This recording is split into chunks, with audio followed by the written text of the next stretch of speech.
Hello, welcome to the third episode of Sports, Stonks, and Gambling. It's about 8:30 on a cold Colorado night on February 21st after the Nuggets game against the Hawks, but we'll get into that in just a sec. You guys want to go ahead and introduce yourselves again? Yep, my name's Chase. And I'm Stefan. How you doing? All right, way to bring the enthusiasm today, guys.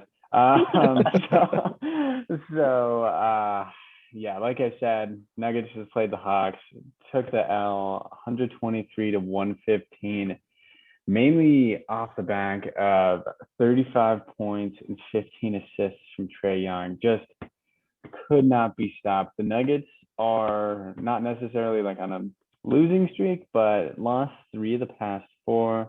Lost to Boston by 15 on Tuesday. Lost to Washington and a heartbreaker, I guess. I mean, we should never be losing in any sort of heartbreaker to the goddamn Wizards.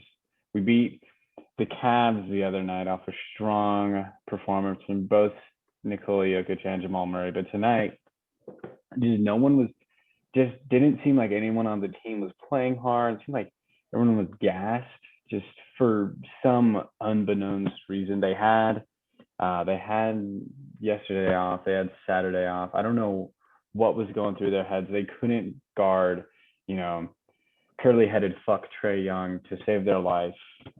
35 points, 15 assists, dominated the Nuggets all night.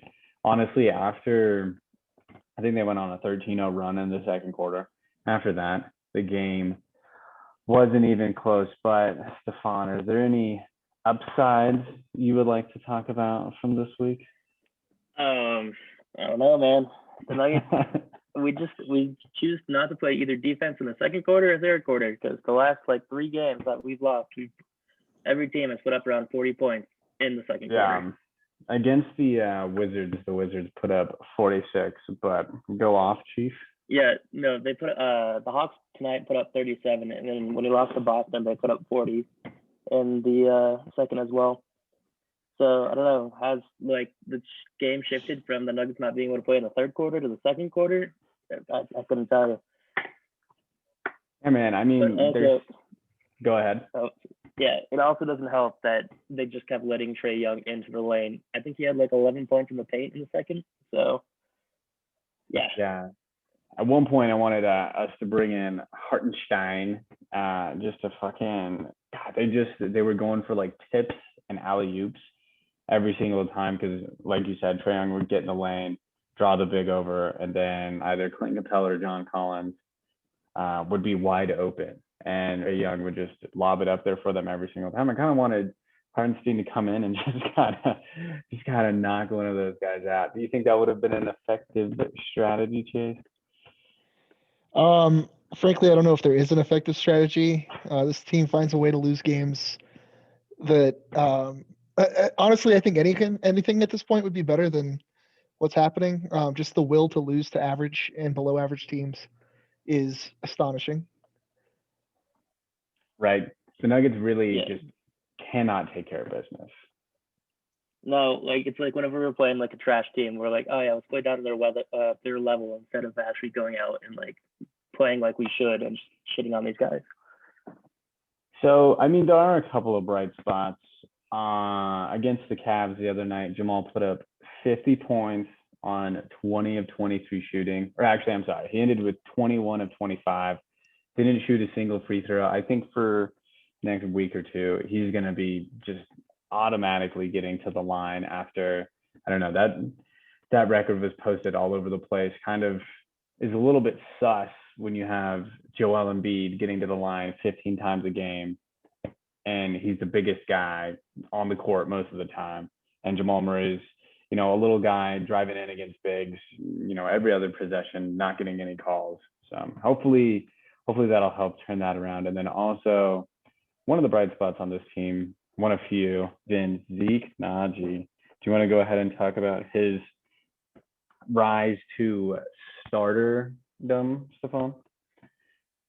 Oh, Zeke, man, what can I say? He's been pretty automatic from the three, especially when we played the Lakers last week and he was guarding LeBron. He was kind of like, I don't know, had the confidence of a youngster and just kept shooting, and they kept falling. So it was very nice. He got his first nerd tonight also, which was pretty cool. But that's also mostly because like we have JaMychal Green and Paul Millsap out right now. Right. Yeah, he's probably one of the best defenders on our team. Hopefully, if we keep giving him more minutes, it'll help across the board, help everyone else. He's a good help defender too, and he doesn't necessarily have that like Michael Porter Jr. level of just stupid confidence and just wants to shoot every single time he gets the ball. But he's really, I don't know if I'd call him a gunner, but he's really not afraid to shoot. Whenever it's passed from anyone to him and he's behind the 3-point line, he's ready to shoot. And I feel like he could be a 40% 3-point shooter. And I know that we all wanted the Nuggets to win a championship this year, but it's not looking like it's going to happen.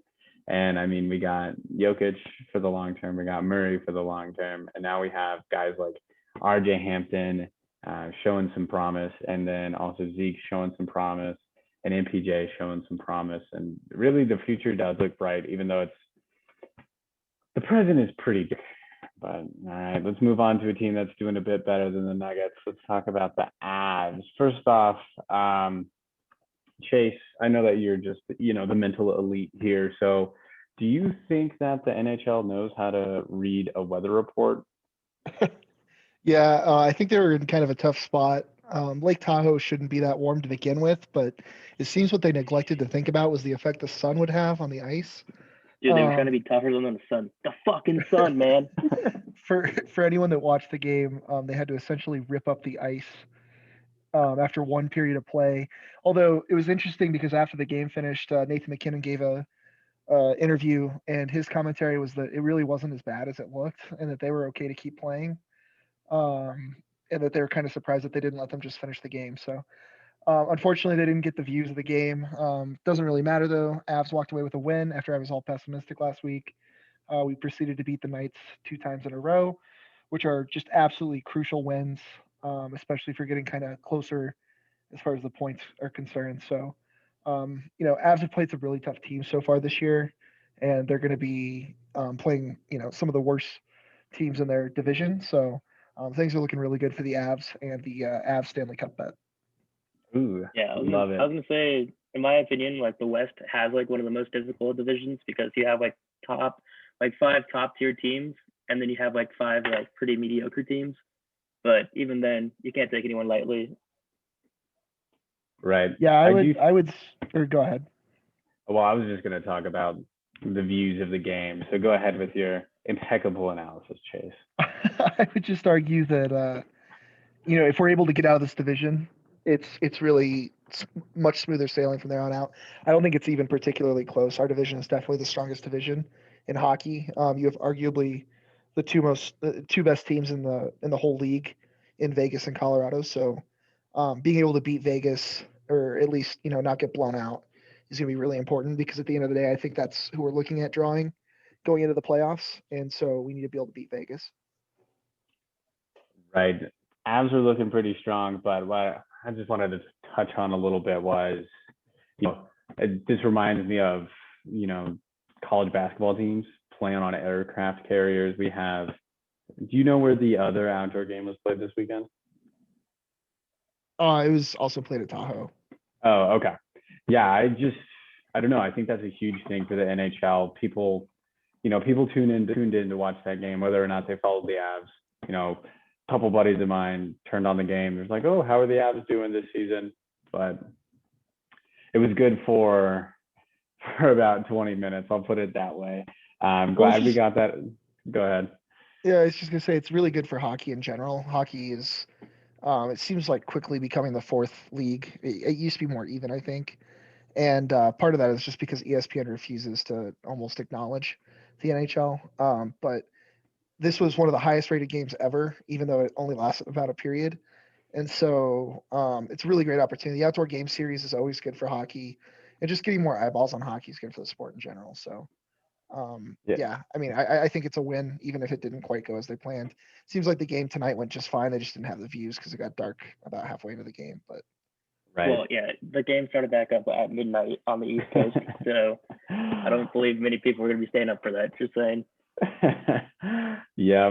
I'm glad we scored that goal early. That's all I'll have to say. It seemed like well, the early game, we won the early game. The night game was a little bit more closely contested, but yeah, awesome. Well, hopefully the Avs can keep making us proud, especially as the Nuggets just kind of shoot away their season. But let's move on to the Buffs, who are also kind of a mixed bag now. I mean, last week coming in off a 3-game win streak, they had beat Arizona, Oregon State, and Stanford all in a row. But this week, lost to Cal, awful loss. Lost to Oregon, not as bad of a loss, but still, I mean, if we had gotten that one, that would have been huge. And then Yeah, we were also leading that game at halftime, and we kind of fell apart in the second half. Just saying. And then we barely beat Oregon State, which I guess it's fine for us to win. Right now, bracketology has us at the 7th seed, but I am kind of feeling like we need to beat USC. How do you guys feel about the remaining schedule for USC at home this day, UCLA at home on Saturday, and then looks like we got a little break and we'll play Utah at Utah in March. Yeah. So the Cal loss was obviously terrible. But at the end of the day, I think what I said last week was if we could beat Oregon, that'd be really great. I don't believe in moral victories, but if they exist, it's definitely this loss against Oregon. The Buffs looked good. They were there pretty much until the very end. Oregon's just a good team. You got to score more points than 57 or 56 to beat a team like Oregon, but the defense looked good. It was at Oregon, which is a tough place to play to begin with. And then I would argue that the Oregon State game was actually really never in question. The score makes the game look like it was closer than it ever was. Colorado pretty much handled that game the entire way through. And then just looking forward, I would argue if we want to be a lock going into the tournament, we need to beat either USC or UCLA, and then Utah needs to be a win. Period. If we can beat either USC or UCLA, I think we're looking really good for the bracket, regardless of how we do in the Pac-12 tournament. Right. Yeah. So 2-1 down the stretch. You think makes that happen, Chase? Yeah, I think 2-1 down the stretch makes it happen, regardless of even if we lose in the first round of the Pac-12 tournament. I think we're there. Okay. I think we're there probably no matter what, but you never know. Teams get hot in their conference championship games Right. and stuff like that. And so Stefan, how are you going to celebrate when the Buffs make the tournament? Because I'm calling it as a lock right now. I think that our boys are going to pull through it. How are you going to celebrate, Stefan? I don't know. Probably shotgun a beer and say, "Let's go Buffs." But other than that, I would say they're also probably going to make this tournament. Like, we just got to keep playing our game. We can't keep falling to teams that are worse than us. So as long as we beat either USC or UCLA, and then win the first round of the Pac-12 championship, I feel like we'll be great, in a great position going forward in the tournament. Right, as long as we don't play Washington in the Pac-12 tournament, I think we'll be okay. Because I don't know what it is, but the bad news on that is that it's entirely possible that we finish 7th, which means we would play either Washington or Cal in the first round. I really would rather us not play either of those two teams ever again. So if we could draw literally anyone else, I'd feel a lot more confident. Seems like the Pac-12 has been super strong this year. I don't know. Is it really stacking up that well against the other conferences? I know that the Big Ten's doing pretty well. I mean, you got Michigan and Ohio State, who were 3-4 tonight. Probably will change after Michigan just beat Ohio State. But I don't know. It feels like the Pac-12 is really coming up in the basketball world. What do you guys think? The problem is basketball's run by just the historical blue bloods, and even those teams will be back. Arizona should be a good team, but what's exciting about Pac-12 basketball is that UCLA is starting to look good again. Oregon's always competitive. USC is actually looking good, but I think what people forget is that UCLA is one of the greatest basketball teams ever in history, and so if they're able to reestablish the program, the Pac-12 is going to be a really fun place to watch basketball for a long time. Big 12's always been good. They've got Kansas, Texas great. Baylor looks absolutely incredible. So I think it's just there's more parity this year. I don't know if the Pac-12 is like the conference to beat, but it's definitely been some fun basketball. And it's nice to see that Arizona's not running away with things like they normally do.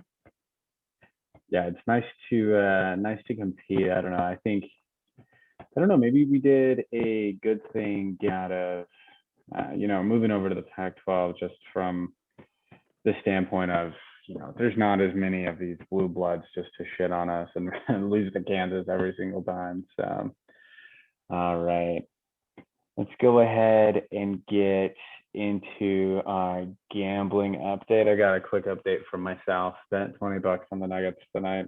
Took an L pretty hard. I was feeling it super strongly. I was talking to Stefan earlier, and I was like, dude, they have this in the bag. They're gonna dominate this team. Nothing's gonna be able to stop them. And then they just pretty much right after I said that, it's 13-0 run by the Hawks. And from that point, the Hawks really just seemed like a better team, honestly, which god dang almost makes me want to cry. But you have any bad beating this week, Stefan? Dude, I've been on the coldest streak for like this entire month. Like January, flying high, doing great. February, tanking. I've won a few games, but like nothing too big, so that's always nice. I'd say the fattest I probably took was the over of the Raptors and Magic game on, I believe, Friday night. The over was like 199, and it ended like 180 or like 170, something less Yeah, than that. I think that I think one of our dear friends may have encouraged us to take that. Is that right, Stefan? Do we know who that person was? Yeah, one guy named Chase Youngman. I think that's who it was. Yeah. Chase, it was a great looking bet at the time. I mean, an over of 199 for an NBA basketball game these days seems like free money with the way the game's called, with just kind of the offensive focus that we've really moved into this year. Actually, like, I don't know, it feels like it's even ratcheted up a bit. Maybe with fans not being in the stadium, people don't feel as bad about letting someone score because there's not 20,000 people watching them. But whatever, that's just The worst part about that loss was one of the I follow Sportsline, and one of their experts picked the over at 226. So when I saw that I was able to get it at 199, it just felt too good to be true. And turns out, so he lost worse than we did. If it makes you feel any better, but it's still a loss. So I guess that makes me feel better, and the fact that it was only like $5 makes me feel better too. So I will point out that if you've been tailing my picks, we are now 1-0-1 after a massive 220 plus 226 parlay one this past week when I picked my Gonzaga, Kansas, I believe was the two teams to cover.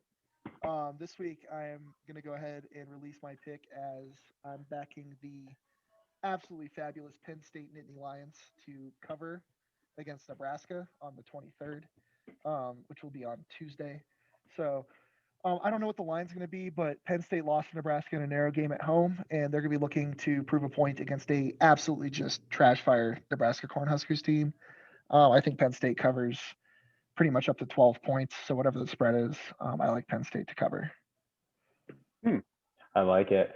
I got a big game in the Pac-12 coming up tomorrow. Oregon versus USC at USC. Who do we think is going to take that one? Part of me feels like Oregon to cover. I don't know.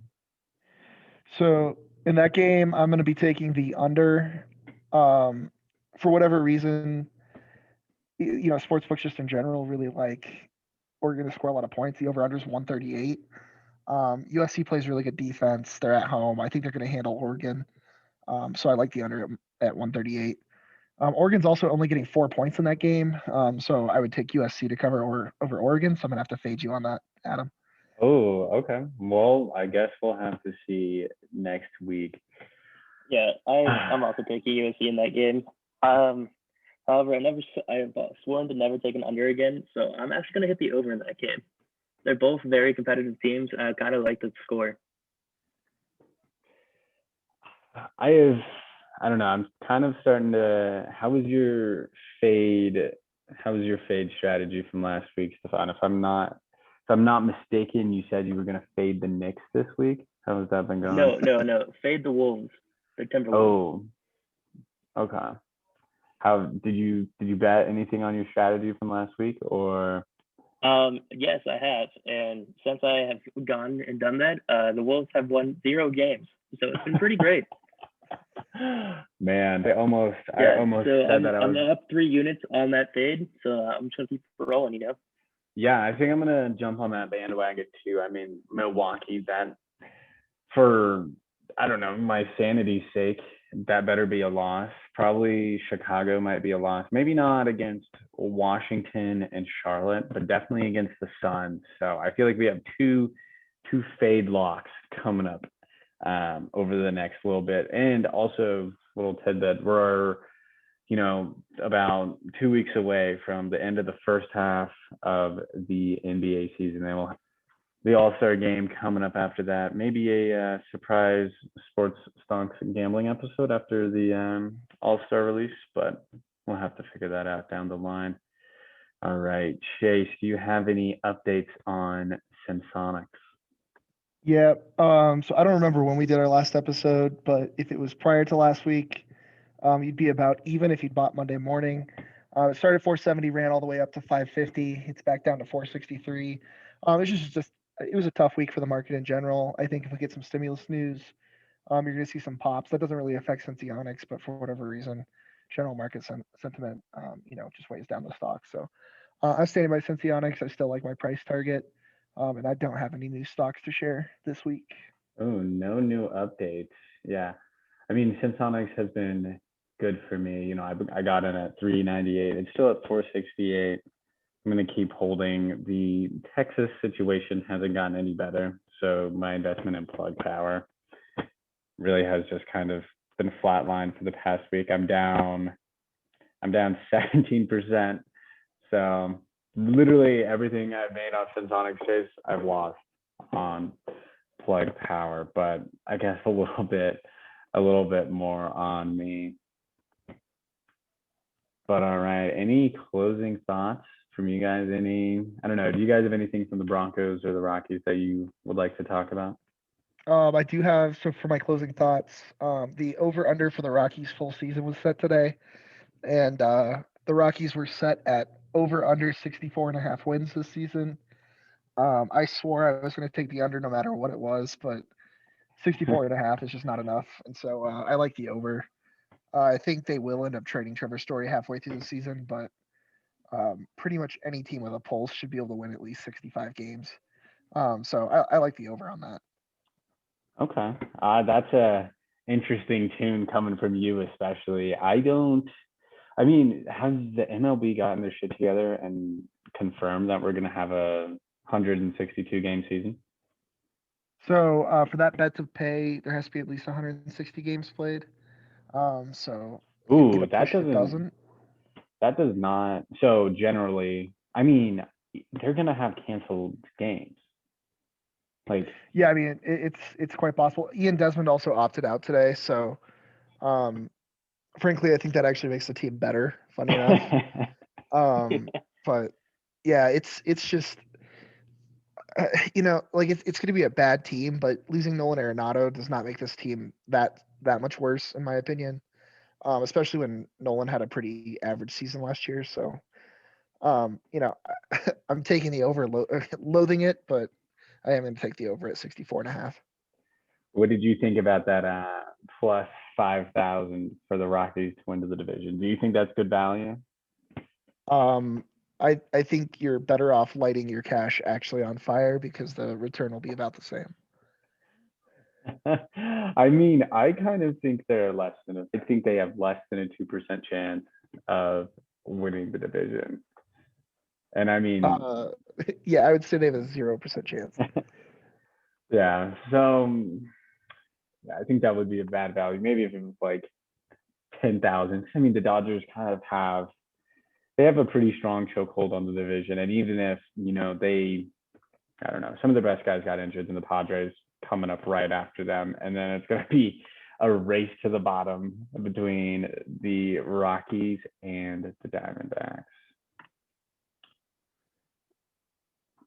All right. Anything from you, Stefan?